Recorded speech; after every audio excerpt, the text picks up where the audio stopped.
தமிழ்நாடு சட்டப்பேரவை இன்றைக்கு நேற்றல்ல ஒரு நூற்றாண்டுக்கு மேற்பட்டு பழமையானது. அதுல என்னென்ன மரபுகள் கடைபிடிக்கப்பட்டு வருகின்றனோ அதுதான் இன்றளவும் கடைபிடிக்கப்படுகிறது. எதையும் இந்த அரசு ஒன்றும் மாத்தல. ஏற்கனவே இருந்த அதிமுக அரசும் இதே தான் கடைபிடிச்சது. ஆனா அப்ப இதெல்லாம் பத்தி எதுவுமே பேசல. இதே ஆளுநர் பேசவே இல்லை.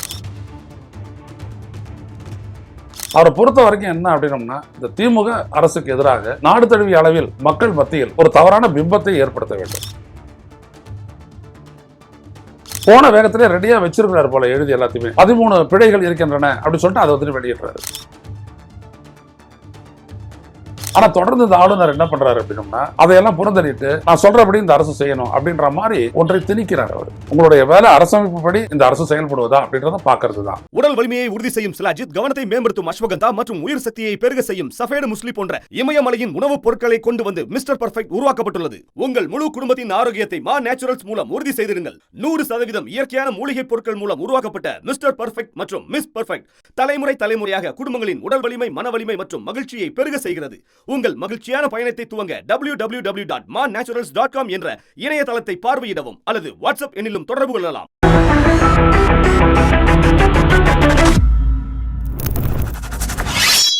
வணக்கம் தோழர்களே. ரோசா செய்தியின் வாயிலாக இன்று மீண்டும் உங்களை சந்திப்பதில் பெருமகிழ்ச்சி அடைகின்றேன். தமிழ்நாடு சட்டமன்றத்தின் இந்த ஆண்டிற்கான முதல் கூட்டத்தொடர், அதனை தொடங்கி வைக்க வந்த ஆளுநர் RN ரவி அவர்கள் ஆரம்பத்திலேயே தமிழ்தாய் வாழ்த்து பாடிய உடனேயே தேசகீதம் ஜனகணமன பாட வேண்டும் என்று வற்புறுத்தி, அது தமிழ்நாடு சட்டப்பேரவை கடைபிடிக்கக்கூடிய அந்த மரபில் இல்லை என்று சொன்னவுடன், சபாநாயகர் சொன்னவுடன் அவர் வெளிநடப்பு செய்து மீண்டும் ஆளுநர் மாளிகைக்கு அவர் சென்று விட்டார். அவருடைய நோக்கம், அதன் பிறகு அங்கே போனவர் என்னென்ன இந்த தமிழக அரசனுடைய அளித்த அந்த ஆளுநர் உரையில் என்னென்ன பிழைகள் இருக்கின்றன என்பதையெல்லாம் தொகுத்து, 13 பிழைகள் இருக்கின்றன என்பதையெல்லாம் தொகுத்து அது பத்திரிகையாளர்களிடம், செய்தியாளர்களிடம் வெளியிட்டிருக்கிறார். இங்கே நம்ம கவனிக்க வேண்டிய ஒரு விடயம் என்னவென்றால், ஒரு மாநில சட்டப்பேரவையில் தொன்று தொட்டு கடைபிடிக்கக்கூடிய மரபு படிதான் அந்த சட்டசபையினுடைய இயக்கம் நடைபெறும். இங்கே எடுத்துக்கொண்டால், பொதுவாக தமிழ்நாட்டில் தொடக்கத்தில் தமிழ்தாய் வாழ்த்தும், நீராறும் கடல் உடுத்த என்கின்ற தமிழ்தாய் வாழ்த்தும், இறுதியில் ஜனகணமன என்கின்ற தேசிய கீதமும் ஒலிக்கப்படும். இதுதான் கடைபிடிக்கப்படுது. போன ஆண்டு இதே மாதிரி சொன்னார் அவர். இது ஏன் இவர் இந்த மாதிரி ஒரு தடவையும் சொல்றாரு அப்படின்றது புரியல. இந்தியா முழுவதும் ஒரு காலகட்டத்தில் சினிமா தியேட்டரில் நீங்க பார்த்தீங்கன்னா படம் முடிச்சிட்ட உடனே அந்த தேசக்கொடி பறக்கும். அப்போது ஜனகணமன பாட்டு போடுவாங்க, எல்லாரும் எழுந்து நிற்பாங்க. அது நாளடைவில் மக்கள் எழுந்து போக ஆரம்பிச்சிட்ட உடனே இது அவமதிப்பாக இருக்கிறது அப்படின்னு சொன்ன உடனே அதை எடுத்துட்டாங்க. அது படம் முடிஞ்ச உடனே தானே போட்டாங்க. அப்ப என்ன அப்படின்னம்னா, இவர் புதுசா ஒரு இஷ்யூ கொண்டு வராரு. அதை மதிக்கல, நீங்க தேசகீதத்தை நீங்க மதிக்கல அப்படின்லாம் சொல்லிட்டு புதுசா ஒன்று கொண்டு வராரு. இது தமிழ்நாடு சட்டப்பேரவை இன்றைக்கு நேற்றல்ல ஒரு நூற்றாண்டுக்கு மேற்பட்டு பழமையானது. அதுல என்னென்ன மரபுகள் கடைபிடிக்கப்பட்டு வருகின்றனோ அதுதான் இன்றளவும் கடைபிடிக்கப்படுகிறது. எதையும் இந்த அரசு ஒன்றும் மாத்தல. ஏற்கனவே இருந்த அதிமுக அரசும் இதே தான் கடைபிடிச்சது. ஆனா அப்ப இதெல்லாம் பத்தி எதுவுமே பேசல. இதே ஆளுநர் பேசவே இல்லை. இப்ப இதை பேசுறாரு அப்படின்னா இதுல இருந்து தெரியுது பாலிடிக்ஸ் அப்படின்ட்டு.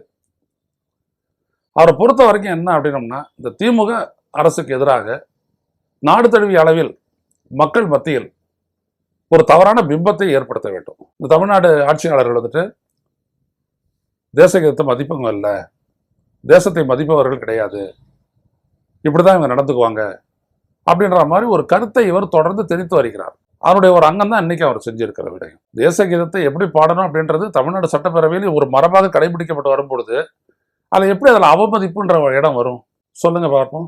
இல்லை. ஆனா இவர் அப்படி சொல்றாரு. சொல்லிட்டு இங்கிருந்து போனாரு. போன வேகத்திலே ரெடியா வச்சிருக்கிறாரு போல எழுதி எல்லாத்தையுமே. 13 பிழைகள் இருக்கின்றன அப்படின்னு சொல்லிட்டு அதை வெளியிடுறாரு. வெளியிட்டு அது ஒரு அரசியலாக்குறாரு. இங்கே நம்ம ஒன்று கவனிக்கணும். ஒரு மாநிலத்தினுடைய ஆளுநர் இந்திய அரசமைப்பு சட்டத்தின்படி, கான்ஸ்டிடியூஷன் ஆஃப் இந்தியா அதன்படி, is part and parcel of the state. இந்த மாநில அரசனுடைய பிரிக்க முடியாத ஒரு அங்கம் அவர். அவருக்குன்னு ஒரு தனியார் டியூட்டி எல்லாம் கிடையாது. அவரு இந்த அரசு அது நிறைவேற்றக்கூடிய திட்டங்கள், சட்டங்கள் எல்லாம் அரசமைப்பு ரீதியான வழிமுறையை கடைபிடித்துத்தான் அது செய்யப்படுகிறதா என்பதை அவர் பார்த்து அதுக்கு ஒப்புதல் தரணும். அவ்வளவுதான். இது உச்ச நீதிமன்றம் பல தீர்ப்புகளில் சொல்லியிருக்குது. ஆனா தொடர்ந்து இந்த ஆளுநர் என்ன பண்றாரு அப்படின்னம்னா, அதையெல்லாம் புறந்தள்ளிட்டு நான் சொல்றபடி இந்த அரசு செய்யணும் அப்படின்ற மாதிரி ஒன்றை திணிக்கிறார் அவர். இதனுடைய நோக்கம் என்ன? இந்தியா வந்துட்டு ஒரு federal structure. India is made up of states. அதானே அரசமைப்பு சட்ட பிரிவு 1 படி பார்த்தீங்கன்னா இந்தியா மாநிலங்களால் உருவாக்கப்பட்டது அப்படின்னு சொல்லப்படுது. ஒன்றிய அரசு, மாநில அரசு, அவர்களுக்கு இருக்கக்கூடிய அதிகாரம், ஒன்றிய அரசு பட்டியல், மாநில அரசு பட்டியல், அடுத்தபடியாக வந்து கன்கரண்ட் லிஸ்ட்டு அப்படின்னு சொல்லிட்டு அதிகாரமெல்லாம் தனியாக பிரிக்கப்பட்டு சரியாக இருக்குது. இதில் ஒரு ஆளுநர் வந்துட்டு பார்த்தீங்கன்னா அந்த மாநில அரசனுடைய ஒரு அங்கம்தான். அவர் தனியாக ஒன்றும் எதையும் பண்ண முடியாது. இந்த அரசு செய்யக்கூடிய செயல்களில் ஏதாவது தவறு இருக்குன்னா அவர் தனிப்பட்ட முறையில் அதை வந்துட்டு முதலமைச்சருக்கோ அல்லது தலைமை செயலருக்கோ அவர் கடிதம் போட்டு இல்லாட்டி அவரை வரவழைச்சு அதற்கான விளக்கத்தை பெற வேண்டுமே தவிர நீங்கள் இதை இப்படி தான் செய்யணும் அப்படின்னு சொல்லிட்டு பொது வெளியிலேருந்து வற்புறுத்தக்கூடாது. வற்புறுத்துவது தவறு. ஏன்னா மீண்டும் அதே தான், நீங்கள் இந்த அரசினுடைய ஒரு அங்கம், அவ்வளோதான். ஆளுநர் ஒன்றும் நம்ம தேர்ந்தெடுக்கலை, அரசை தான் நம்ம தேர்ந்தெடுத்தோம். ஸ்டாலின் தலைமையிலான அந்த அமைச்சரவை தான் நம்ம தேர்ந்தெடுத்தோம், அதுக்கு தான் நம்ம வாக்களித்தோம். எனவே இவர் தனியாக வந்துட்டு ஒரு தனி ஆவர்த்தனம் பாடிக்கிட்டு நான் சொல்கிறபடியெல்லாம் நீங்கள் செய்யணும் அப்படின்றதுக்கெல்லாம் இங்கே இடமே கிடையாது. ஏன்னா இன்னைக்கும் இந்தியா அப்படின்றது ஒரு ஃபெடரல் ரிப்பப்ளிக் தான், ஒரு கூட்டாட்சி குடியரசு தான். இந்த கூட்டாட்சி குடியரசுன்னு வரும்போது மாநிலத்துக்குன்னு இருக்கக்கூடிய தனித்த அதிகாரத்திற்கு உட்பட்டு அவர்கள் நிறைவேற்ற வேண்டிய சட்டங்கள் போன்றவற்றை எல்லாம் பார்த்து இவர் அதை அனுமதிக்கணும், அனுமதி வழங்க வேண்டும், ஒப்புதல் கொடுக்க வேண்டும், அவ்வளவுதான். இவர் வந்துட்டு அதை மாட்டேன்னு சொல்றதோ அதை நான் அப்படியே வச்சிருவேன் அப்படின்னு சொல்றதோ கூடாது. அப்படியெல்லாம் சொன்னாரு, அதில் தான் போயிட்டு உச்சநீதிமன்றத்தில் அடிபட்டுச்சு. அப்படியெல்லாம் நீங்க சொல்ல முடியாது. ஏன்னா you're nothing but stamp and signature of the short and for the state அப்படின்னாங்க. மாநில அரசுடைய ஒரு கையெழுத்திடக்கூடிய அதிகாரம் தான் உங்களுக்கு இருக்குது. அவங்க அனுப்புறத ஏற்றுக்கிட்டு நீங்க கையெழுத்து போட்டு அப்ரூவ் பண்ணணும், அவ்வளவுதான். இப்படி எல்லாமே தெளிவா இருக்கும் போது கூட இந்த ஆளுநர் இதுக்கு அப்புறம் முன்னாடி இருந்த பன்வாரிலால் புரோஹித்தும் இதே மாதிரி தான் செஞ்சாரு. இன்னும் பல மாநிலங்கள்ல இப்படிதான் நடக்குது. எதற்காக அவர்கள் இப்படி செய்ய வேண்டும்? தேர்ந்தெடுக்கப்பட்ட ஒரு அரசை, அதனுடைய செயல்பாட்டை முடக்க நினைத்து இவர்கள் செய்கிறார்கள். பின்னணியில் மோடி அரசு இருக்கிறது. இதான் ரொம்ப முக்கியம். எந்த ஒரு சட்டமாகட்டும், எந்த ஒரு திட்டமாகட்டும், அது மக்களால் தேர்ந்தெடுக்கப்பட்ட அரசு தானே செய்ய முடியும். நீங்க மக்களால் தேர்ந்தெடுக்கப்பட்டவர்கள், நீங்க நியமனம், நீங்க எதையும் நீங்க சொல்லக்கூடாது. நீங்க அப்படி சொல்வதாக இருந்தால் அந்த சீஃப் செக்ரட்டரியை கூப்பிட்டு பேசணும். சீஃப் மினிஸ்டர் கூட நீங்க பேசலாம். ஆனா நீங்க தன்னிச்சையா முடிவெடுக்கவே கூடாது. இவ்வளவு தெளிவா இருந்த போதும் கூட ஒரு அரசியலை செய்கிறார் இந்த ஆளுநர். உடனே பத்திரிகைகளுக்கெல்லாம் வந்துட்டு எடுத்து அனுப்பியிருக்கிறாரு. இதுல பல இடங்கள்ல பிழைகள் இருக்குது அப்படின்னு. பிழைகளை திருத்த வேண்டிய பொறுப்பு உங்களுக்கு உண்டு. நீங்க வேற கிடையாது. நீங்க குற்றம் சாட்டுறதுக்கு வந்துட்டு நீங்க எதிர்க்கட்சி தலைவர் கிடையாது. நீங்க மாநிலத்தினுடைய ஆளுநர். எதிர்க்கட்சி தலைவர் எடப்பாடி பழனிசாமி அவர் குற்றச்சாட்டெல்லாம் சொல்லலாம். ஏன்னா அவர் தோற்கடிக்கப்பட்டு எதிர்க்கட்சி வரிசையில் அமர வைக்கப்பட்டிருக்கிறாரு. ஆனா உங்களை பொறுத்த வரைக்கும் நீங்க தேர்ந்தெடுக்கப்பட்டவரோ தோற்கடிக்கப்பட்டவரோ அல்ல, ஒன்றிய அரசால் நியமனம் செய்யப்பட்டவர். உங்களுடைய வேலை அரசமைப்பு படி இந்த அரசு செயல்படுவதா அப்படின்றத பார்க்கறது தான். அதை தாண்டி வேற எதுவுமே இல்லை. அவ்வாறு இருக்க இப்படிதான் பேசணும். இதெல்லாம் போன முறை வந்து பேசும்போதே பெரியார் உள்ளிட்ட பல தலைவர்களுடைய வார்த்தைகளை பெயரெல்லாம் அவர் குறிப்பிடவே இல்லை. அவர் பாட்டுக்கு பேசிட்டு போறாரு. இந்த மண்ணு மதிக்கக்கூடிய தலைவர்களை, அவர்கள் சொன்ன வழிகாட்டுதல்களை ஏற்றுக்கொண்டு இந்த அரசு செயல்படுகிறது. அதனால தவறு இருக்க முடியும்? அது அரசு ரீதியாக அதாவது பிழையானதா? அது அப்படி இருக்க எப்படி நீங்க ஒன்றத்தை வலியுறுத்துறீங்க? புரியல. ஆக தொடர்ந்து இந்த மாதிரி ஏதாவது ஒன்றத்தை சொல்லிக்கிட்டே இருக்கிறாரு. அவரு மதவாதத்தை சொல்றாரு, திருக்குறளை சொல்றாரு, திருவள்ளுவருக்கு காவி அடிக்கிறாரு, தமிழ்நாடு அரசு அப்படின்றது வந்து தமிழக அரசு அப்படின்னு ஒரு போட்டுக்கிறாரு. இதுக்கெல்லாம் ஒன்றிய அரசனுடைய சம்மதம் இருக்குது. அவங்க பின்னாடி இருந்து இவரை வந்துட்டு ஊக்கப்படுத்துறாங்க. இவர் அதை செய்யறாரு. நோக்கம் என்ன? தமிழ்நாடு அரசு மக்களால் தேர்ந்தெடுக்கப்பட்ட அரசனுடைய செயல்பாட்டை முடக்க வேண்டும். இதுதான் அவருடைய நோக்கம். இது தமிழ்நாடு அரசு, ஆளுங்கட்சி பல நேரங்களில் வந்துட்டு இந்த மக்கள் கிட்ட தெளிவாக எடுத்து சொல்லியிருக்கிறாங்க. இப்போ முதலமைச்சர் பேசும்போது தொடர்பான விளக்கத்தை அவர் கொடுத்துருக்கிறாரு. அப்போ இந்த ஆளுநர் செய்யக்கூடிய வேலை என்னவென்றால் அரசமைப்பு ரீதியான இந்த ஆட்சியினுடைய நிர்வாகத்தை சிதைப்பது. அதைத்தான் இவர் செய்கிறார். இதுதான் நாம புரிஞ்சு கொள்ள வேண்டியதாக இருக்குது.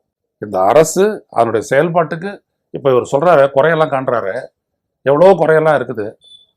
சமகிர சிக்ஷா அபியான் அப்படின்னு சொல்லக்கூடிய கல்வி திட்டத்துக்கு 3500 கோடி தரணும், 3550 கோடி தரணும் இந்திய ஒன்றிய அரசு.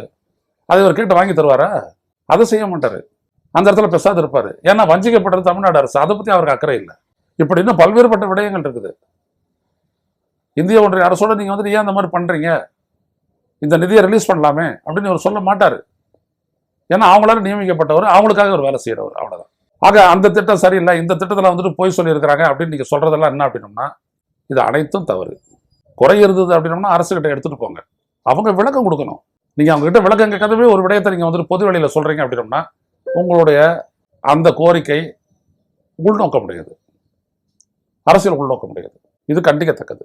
இந்த மாநில அரசுடைய செயல்பாட்டை சிதைக்கக்கூடியது. எனவே ஆளுநர் அவர்களே, நீங்க தொடர்ந்து இதை தான் செஞ்சுட்டு இருக்கீங்க, நிறுத்திக் கொள்ளுங்கள். இது ஒரு நேரத்தில் மிகப்பெரிய அளவுக்கு ஒரு கான்ஸ்டிடியூஷனல் கிரைசிஸ் ஏற்படுத்தும் இந்த நாட்டில். இங்கே மட்டும் இல்லை, பல கேரளாவில் நீங்கள் பண்ணலையா, தெலுங்கானாவில் பண்ணலையா, பல மாநிலங்களில் நடக்குது. ஆனால் எந்தெந்த மாநிலங்கள்லாம் நீங்கள் வந்துட்டு ஆளுநர்களை வச்சுட்டு இந்த மோடி அரசு வந்துட்டு கொடைச்சல் கொடுக்குதோ அந்த மாநிலங்கள்லாம் வந்துட்டு பார்த்தீங்கன்னா பொருளாதார ரீதியாக நன்றாக முன்னேறி கொண்டு வருகின்றன. இது ஒன்று ஒரு பக்கம் ஒரு உண்மைதான். எனவே தமிழ்நாட்டு மக்கள் நன்றாக புரிந்து கொள்ள வேண்டும். இன்னைக்கு இப்போ இவர் போன போதே நான் தெரிஞ்சுக்கிட்டேன், சார் இன்னைக்கு ஏதோ ஒரு பிரச்சனை பண்ண போறாரு. அதே மாதிரி பிரச்சனை பண்ணிட்டு மைக் ஆஃப் பண்ணிட்டாங்கன்னு இவர் சொல்றாரு. இவர் பேசுறதெல்லாம் கேட்டுக்கிட்டு இருக்கிறதுக்காக அந்த சட்டப்பேரவை இருக்கு, யோசிச்சு பாருங்க. அப்ப இவருடைய செயல்பாட்டை இந்திய ஒன்றிய அரசு கண்டிக்காது. ஆனால் தமிழ்நாட்டு மக்களாகிய நாம் நன்றாக புரிந்து கொள்ள வேண்டும், இவரை எதிர்க்க வேண்டும். ஆளுநர் என்கின்ற பதவியை நீக்குவதற்கு ஒரு மிகப்பெரிய மக்கள் இயக்கம் நாடு தழுவிய அளவில் வர வேண்டும். அது மட்டும்தான் தீர்வு. மீண்டும் சந்திப்போம் தொடர்களை. நன்றி, வணக்கம். ஊடகம் கார்ப்பரேட் அரசியல்வாதிகளின் கைப்பாவையாக அடிமைகளாக இருந்தது போதும். இனி சாட்டை எடுத்து சுழற்றும் நேரம் வந்துவிட்டது. ஊடகம் பொதுமக்களாகிய உங்களுக்காக, உங்களாலேயே இயக்கப்பட வேண்டும். ஊடக சுதந்திரத்திற்காக உங்களின் பங்களிப்பை இன்றே அளித்திடுங்கள்.